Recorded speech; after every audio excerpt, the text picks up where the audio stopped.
नमस्कार,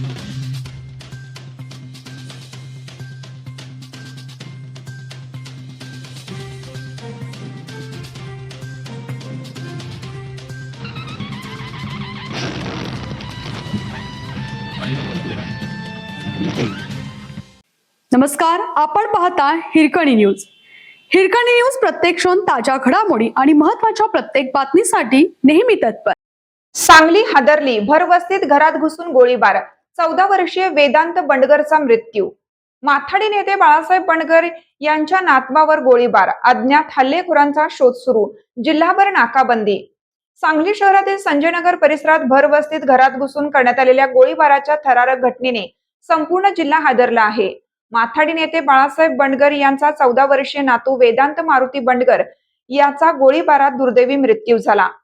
सायंकाळी 7 वाजण्याच्या सुमारास 4 ते 5 अज्ञात हल्लेखोरांनी घरात घुसून गोळीबार केल्याची माहिती समोर आली आहे. या घटनेमुळे परिसरात भीतीचे वातावरण निर्माण झाले असून पोलिसांनी तपासाची चक्रे वेगाने फिरवली आहेत. सांगलीच्या संजयनगर परिसरात शुक्रवारी सायंकाळी घडलेल्या गोळीबाराच्या घटनेने शहरात खळबळ उडाली. माहितीप्रमाणे 4 ते 5 अज्ञात व्यक्तींनी माथाडी येथे बाळासाहेब बंडगर यांच्या घरात घुसून गोळीबार केला. सुरुवातीला हवेत गोळीबार करत दहशत निर्माण करण्यात आली. त्यानंतर घरात उपस्थित असलेल्या 14 वर्षीय वेदांत मारुती बंडगर याच्यावर गोळ्या झाडण्यात आल्या. गोळी डोळ्यात लागल्याने वेदांतचा जागीच मृत्यू झाला. घटनेची माहिती मिळताच पोलीस यंत्रणा तातडीने घटनास्थळी दाखल झाली. पोलीस उपाधीक्षक तुषार दोशी यांच्यासह वरिष्ठ अधिकाऱ्यांनी घटनास्थळी भेट देऊन पाहणी केली. हल्लेखोरांचा शोध घेण्यासाठी विशेष पथके रवाना करण्यात आली असून जिल्हाभर नाकाबंदी करण्यात आली आहे. प्राथमिक माहितीनुसार व्यावसायिक वादातून ही घटना घडल्याचा संशय व्यक्त केला जात आहे. मात्र नेमके कारण अद्याप स्पष्ट झालेलं नाही. दरम्यान वेदांतचा मृतदेह शवविच्छेदनासाठी सांगलीच्या शासकीय रुग्णालयात पाठवण्यात आला आहे. रुग्णालय परिसरात नातेवाईकांचा आक्रोश पाहायला मिळत असून संपूर्ण परिसरात शोककळा पसरली आहे. या घटनेचा पुढील तपास पोलीस करीत आहेत.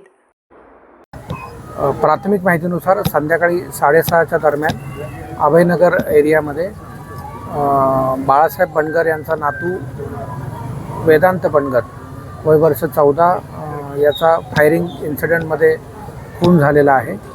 आरोपी हे एका गाडीमध्ये आले. साधारणतः 4 आरोपी होते असं सांगण्यात येतं. त्यांनी गाडीमध्ये येऊन त्यांनी पॉईंट ब्लँक फायर केलं. पोर्चमध्ये, घराच्या समोरच्या पोर्चमध्ये उजव्या डोळ्यात गोळी झाल्यामुळे त्याचा मृत्यू झालेला आहे. पुढील तपास संजयनगर पोलीस स्टेशन करत आहे.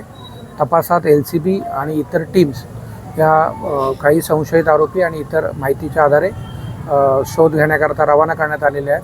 आजूबाजूचे जिल्हे यांनाही नाकाबंदीकरता सतर्क करण्यात आलेलं आहे.